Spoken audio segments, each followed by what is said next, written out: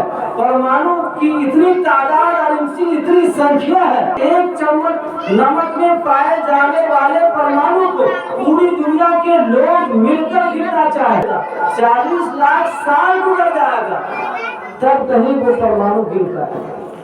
یہ اللہ تعالیٰ کی نعمت ہے. علم کرو اللہ اصدق علیکم.